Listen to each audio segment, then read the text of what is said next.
Hello, everyone, and good day. Welcome to the teaching in the specialized field for our Adept 7. So, what we are going to talk about at this aspect will be this one. How should you teach your specialization?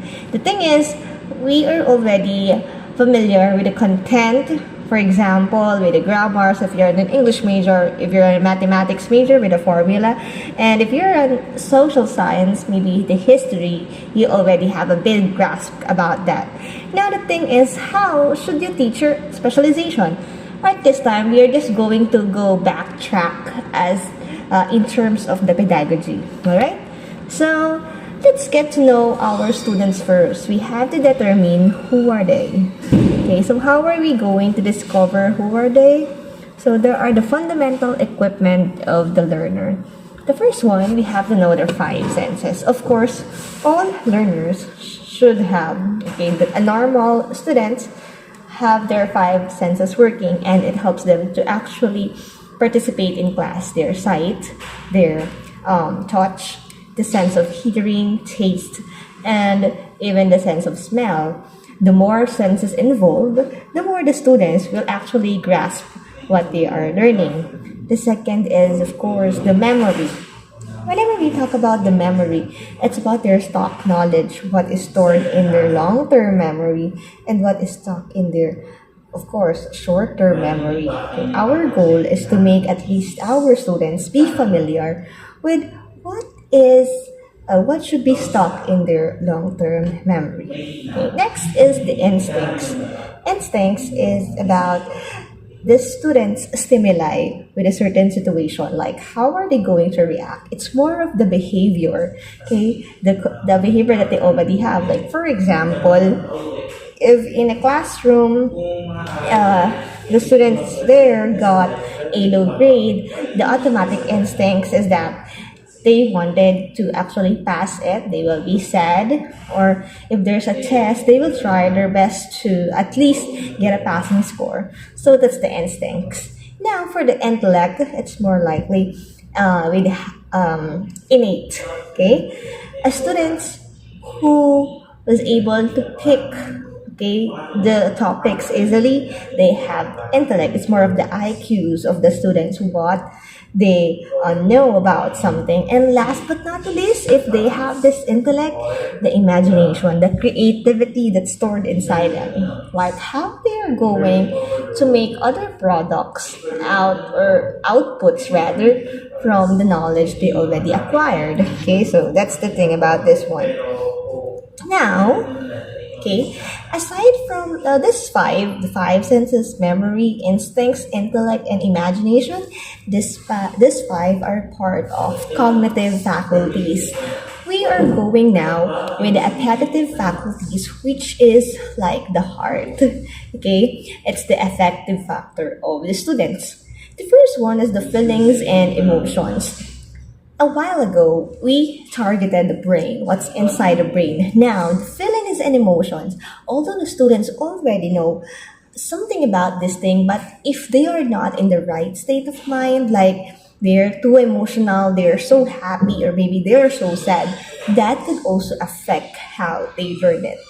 And then for the rational well, it's like the intrinsic motivation of the learners to actually acquire something.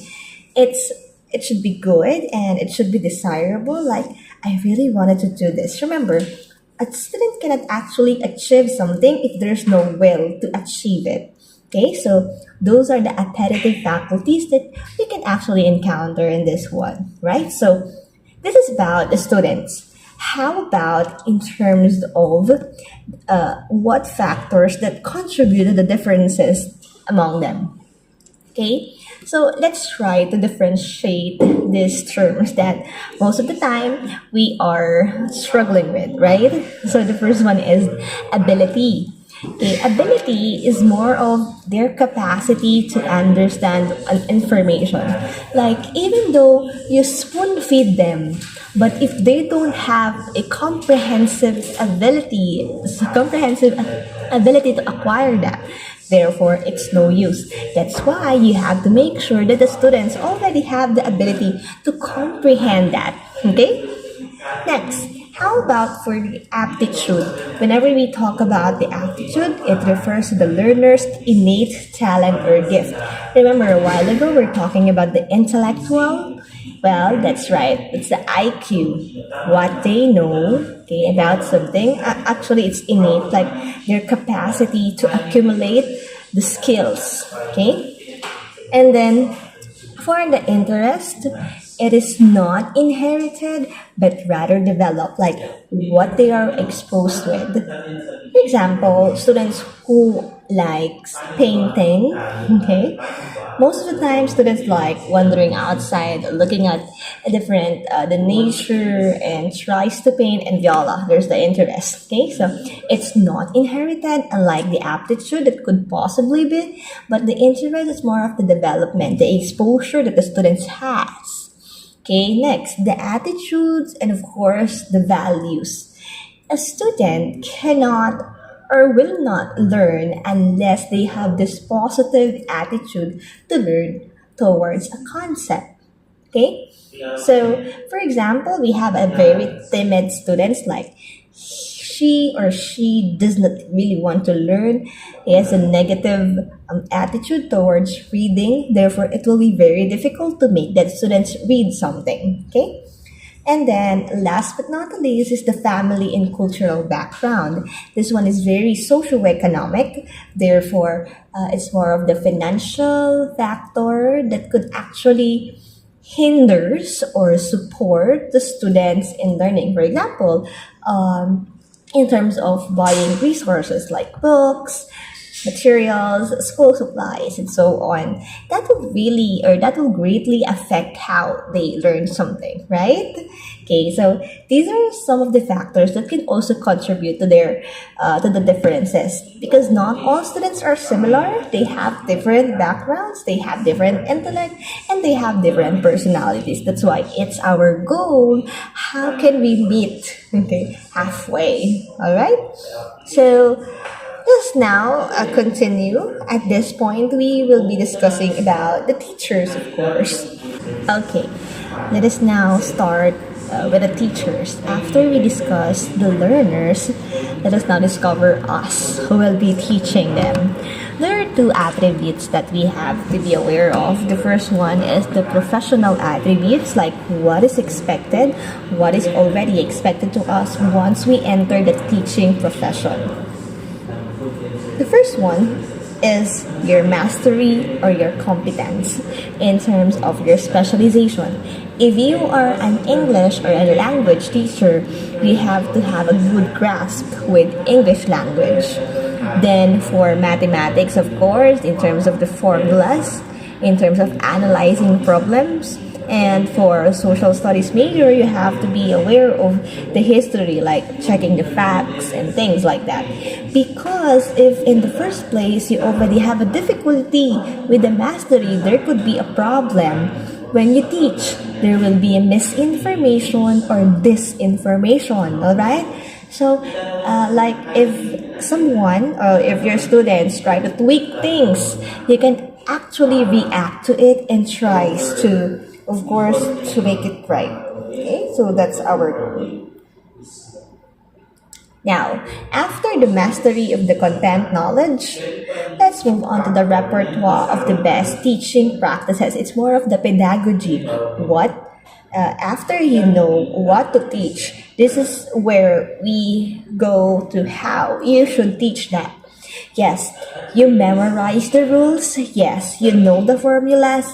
Yes, you're very, very familiar with the events in the history. However, can you actually transfer that knowledge to your students? That's why we need to have a good repertoire to our students, okay?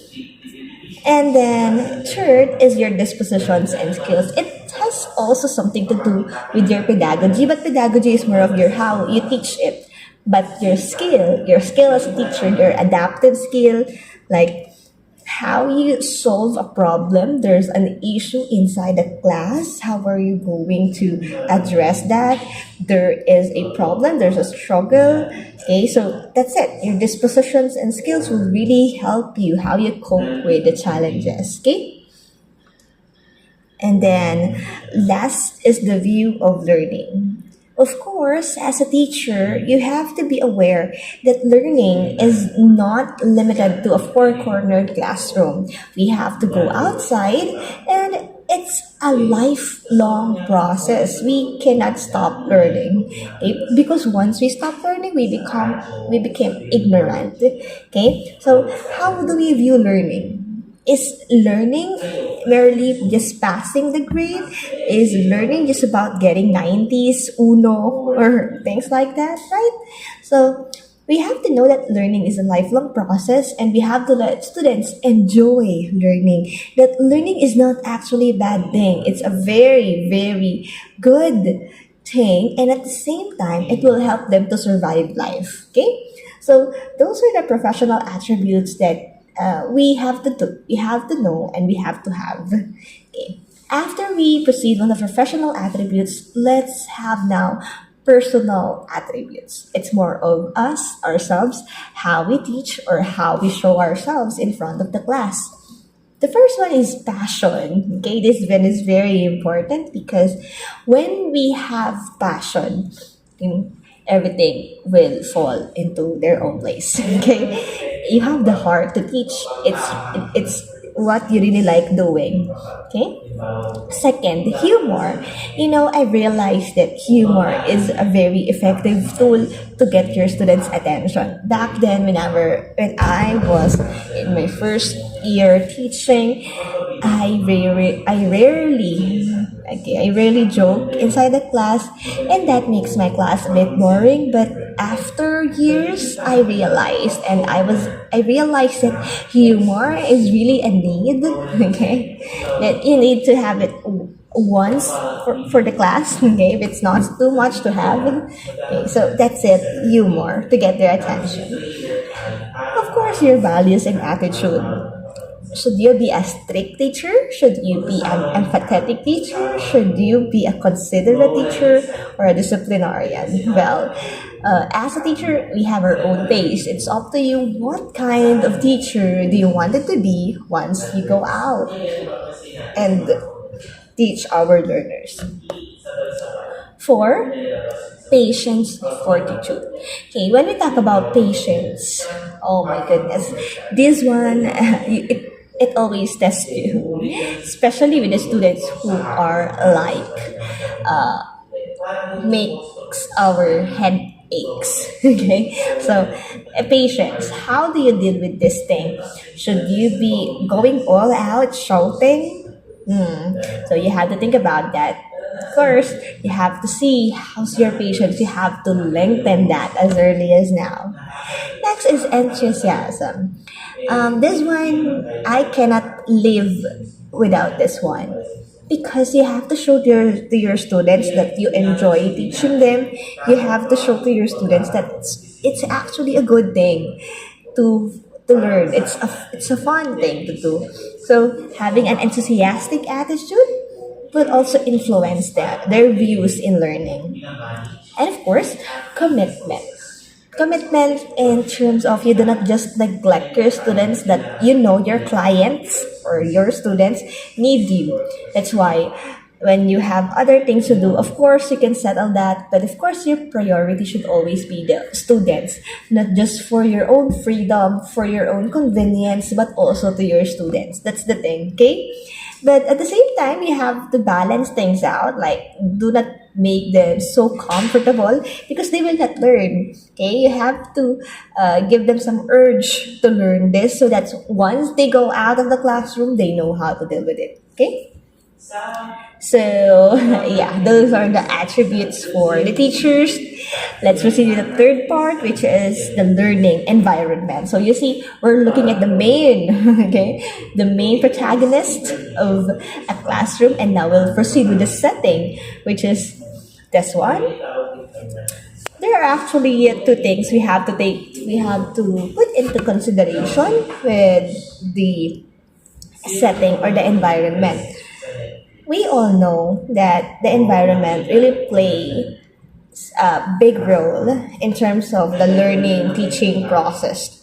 So the first one is the physical environment. What about this one? So We are looking if there's proper lighting, the ventilation, the temperature, the seating arrangement, and even the things like chairs, tables, blackboards, because those are little things, but those can greatly affect their learning. Imagine a student not receiving proper ventilation. Like it's too hot inside the classroom. I doubt if they will be able to learn. Remember, Abraham Maslow, right? We have Abraham Maslow saying that the physical need should first be satisfied though, so that the other things will follow.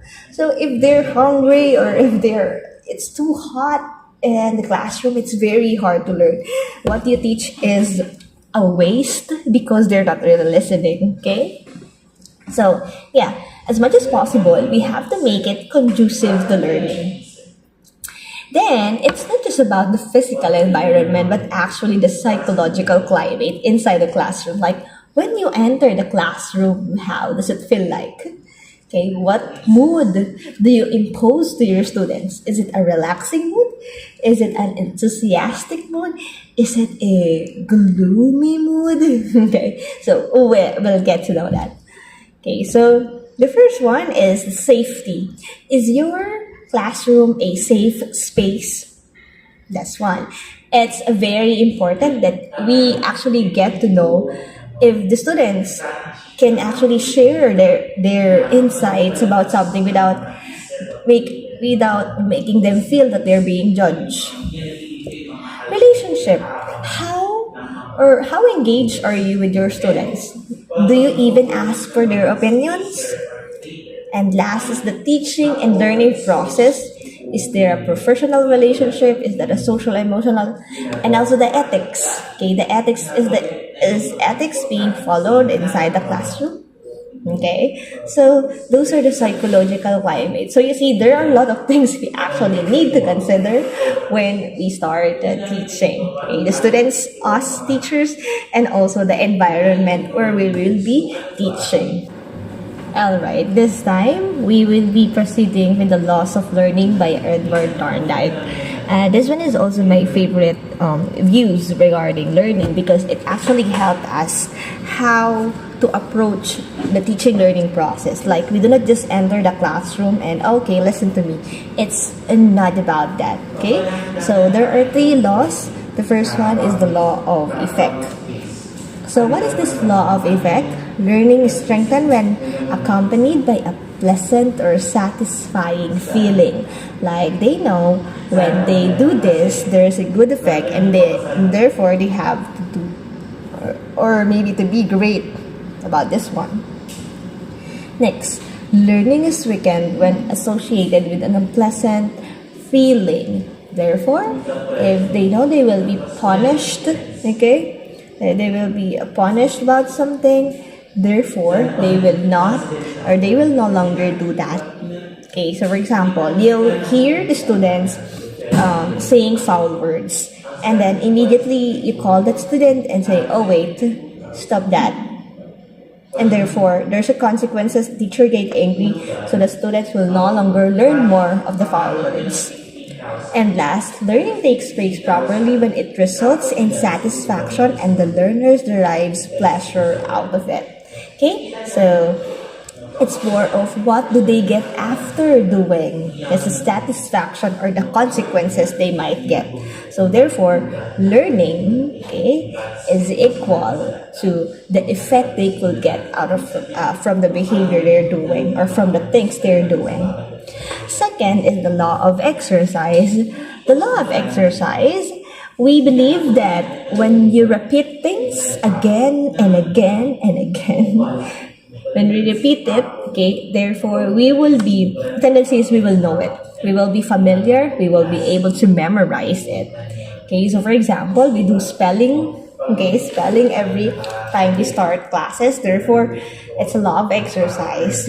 You ask students, or for example, in ADEP, what do we do with you? We tend to give you 15 item questions for you to get to practice how to answer a multiple choice, right? So that's it. Students do not learn complex stats in a single session. Okay, so they actually need to do this one first and then repeat it again and again. Okay. What about for the law of readiness?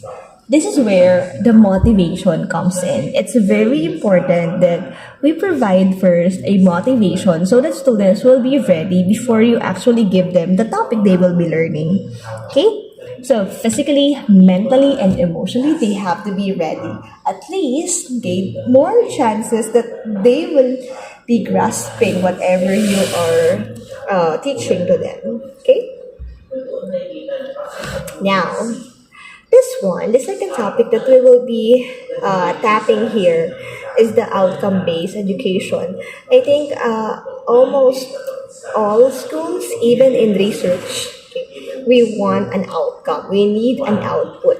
Okay, so in our system of education, this is what we are after. So, what is this outcome based education? Well, it is an education that focuses on the intended learning outcomes resulting from instruction. Like after they learn this, there should be a proof that they learned it. Okay? It's concerned with planning instruction that is focused on outcomes, kaya nga siya tinawag na outcomes, choosing the methodology that leads to the intended outcomes and an assessment process. Meaning, even before the instruction starts, the teacher already has the end in mind, like what will be the output after I do this. That's why it needs mere planning.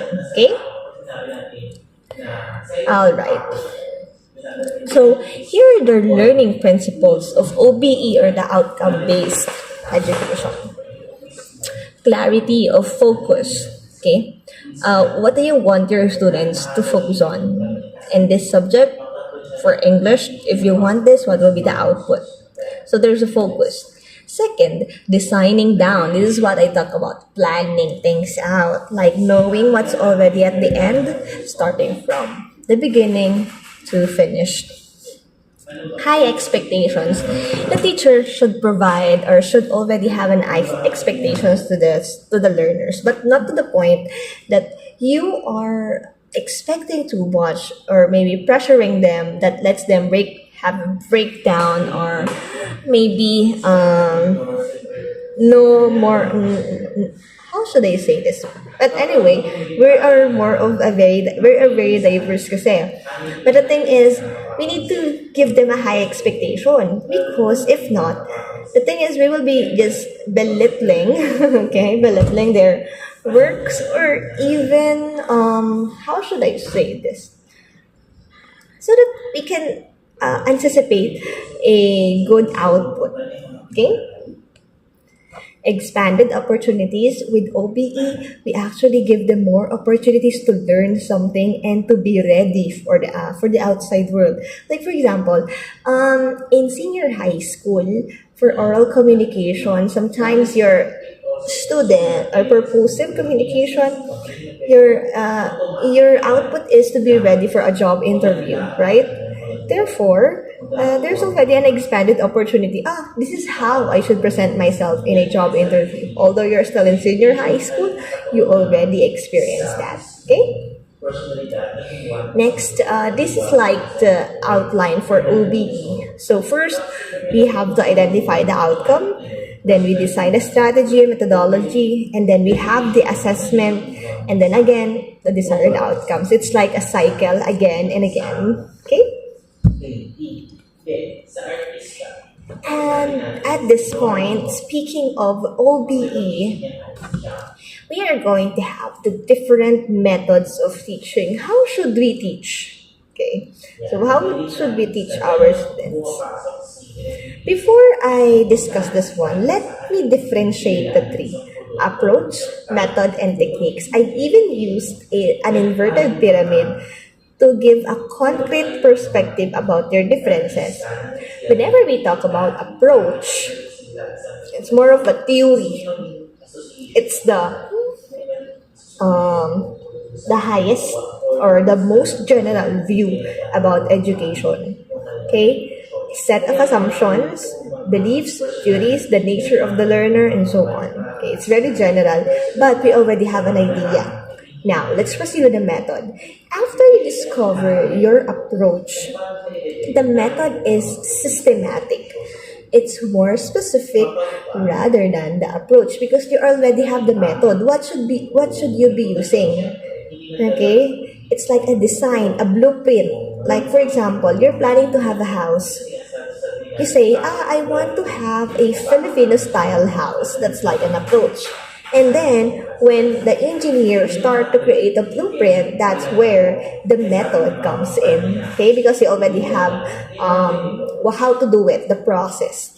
And then, of course, the techniques is the most specific among the three because these are the strategies, the activities. It's the prerogative of the teacher what to choose among the activities. Like, do I want to have a role play or maybe a slogan making?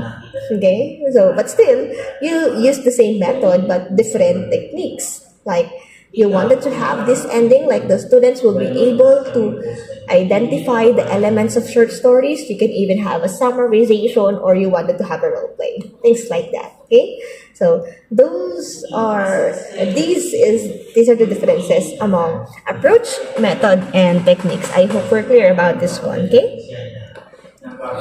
Now, here's the approaches, okay? We have indirect or inductive approach and then the direct or deductive approach. So whenever we talk about the indirect or inductive approach, sometimes it can also be called as method. So it depends on the perspective of a teacher, okay? So, for indirect or inductive approach, I always remember here Sherlock Holmes. Okay? Why Sherlock Holmes? As you see, when he investigated things, he particularly starts with the most specific, then to the general. Okay? Like, in this one, hold on. Let me have this one. Okay? It starts here. Okay, it starts with the specific and then getting the general idea at the end. That's inductive or indirect method. It's very learner-centered because, for example, a teacher gives a sample sentence on the board and then he asks the students, okay, what can you notice with the construction of the sentences? And the students will think. Right? It starts with the specific. Now, if the student answered, ma'am, I think you use different pronouns or you use different nouns. Therefore, the teacher starts to break things out. Like proceeding with the general be like, correct. Our sentences and our topic will be the pronoun antecedent agreement. You see that? So it starts with the specific and then with the general. Okay? So that's very learner-centered. You let the students think, okay? And then they even have their idea, they construct their knowledge. Okay? But this is effective when you have a lot of time. However, if there's just a limited time to discuss things and things is very difficult, therefore we have to do direct or deductive approach. What is this direct or deductive approach? Well, it's the very traditional one. The teacher is the center of the learning classroom. Okay? It's like a teacher stating all spoon feeding and the learners will just listen. I think you already know the setup. Okay, so that's it. That's how it is. It's like this: the teacher giving all, and then the students just feeding. Unlike here, the teacher just are like the guide. Okay, they're like the facilitators inside the classroom and they let students discover the knowledge. However, here in the direct, that's why it's called direct, the teacher are directly teaching the concepts. Okay? So that's the difference between the two. Like when you teach, you do not give example sentences. Instead, you already introduce to them the topic and then you explain. Okay, so as much as possible, we do this in direct or inductive approach. Alright? So that's how it is. Now, Speaking of constructing their own knowledge, we will have here a constructivist approach. This will be the last portion of the review. So, what do we have to do here? It is based on the belief that learning occurs when the learners are actually actively involved in the process. Take note of that. Okay? They are the ones constructing their own knowledge about something. It's like inquiry based learning. You're letting them explore, you give them a freedom how to learn that when you do things, okay, it's not the only formula. There is more than one formula in terms of solving an equation. That's how it is. Okay. Learners are makers of meaning and knowledge. All you have to do as a teacher is guide them how to actually achieve that type of learning. Of course, we need to guide them. Kapag hindi natin sila ginaid, baka saan sila mapunta? Okay? It's the thing. So what are the characteristics of a constructivist teaching? Here it is. We have authentic activities and real-world environments. So what about this? The learning situations are like an imitation of the real world. Like, you already give them the simulation. Kagaya na example ko kanina, when I tell you about the job interview, okay, that's already a learning situation. Like, this is what happens in real world. Alright? Okay, so that's it. Authentic. When we say authentic, it's beyond the classroom. You didn't just focus on the academe, but you also focus on the non-pedagogic field. Primary sources of data are used to ensure authenticity and real-world complexity. Like, you do not just use textbook. Instead, you choose authentic materials. What are these authentic materials, ma'am? Authentic materials are materials that is not intended for pedagogic use. For example, newspaper, brochure, magazine, right? Comics. They're not for teaching, but we need to incorporate that because we're in the real world teaching, right? Okay. Letter C is assessment is authentic and interwoven with teaching. That's what I'm actually saying. And last is it provides with an opportunity for our apprenticeship in learning. Like, it's a chain. Okay. You do not just teach so that you'll have your apprentice. You teach because your apprentice should have its own apprenticeship and so on. It's like a passing game. You do not just give a knowledge, give them a skill that they can use to gain more knowledge. That's the thing, okay? So that's authentic activities and real-world environments. Now, for a self-directed learners, what can we expect from them? A student plays a central role in mediating and controlling learning. A while ago, if you remember about professional attributes of a teacher, we need to have a control of our knowledge. Even the students need to have that control. That's why they have the central role in controlling their learning. Ano ba yung dapat pinagpo-focusan ko? Ano ba yung mas kailangan ko pang intindihin or asikasuhin? Okay, that's it. And then, letter P, goals and objectives are derived by the students or in negotiation with the teacher or system. It's like you're asking the students what they know or maybe assessing them first. What they need to know. Para siyang needs analysis. Pag sinabi natin needs analysis, hold on. Needs analysis. Pag sinabi natin needs analysis, we are actually looking what they need. Okay? So that's it. So there's a negotiation. They still need to learn this one or not? Okay?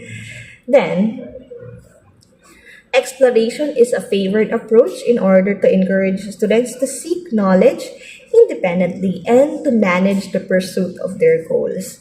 Like, you as a teacher need to explore methods to let them teach. The same way, a learner should know different methods how they can learn. Okay? Like, for example, they learn in silent way, in constructivist, in authoritative classroom. Now, it's up to them. You show it to them, okay? And last is scaffolding. As what I'm telling you, In constructivist learning, it's more of inductive approach wherein the learner has the main goal in learning. They have their responsibility to learn. That's why as teachers or the facilitators and we scaffolds, we actually give them a guide how to reach or how to build that concept of learning. Okay? So yeah, those are the things that we should have. We should actually learn in terms of teaching our specialized field. These are just general things, right? This is what I am teaching you. And remember, teaching profession is a whole package. You need to have the same or sorry, we need to have a sane mind, an adaptive skill, and most of all, a golden heart. Thank you very much, everyone. And again, I am Miss Angelica Jimenez, and I hope that you continue learning from this one. Okay? So you may try answering. I will be leaving you with a sit work, a 15 item sit work. So you try answering that, and good luck.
All right. I hope you pause and of course you answer it. So good luck, our graduates. Good luck, future LPTs, to your journey.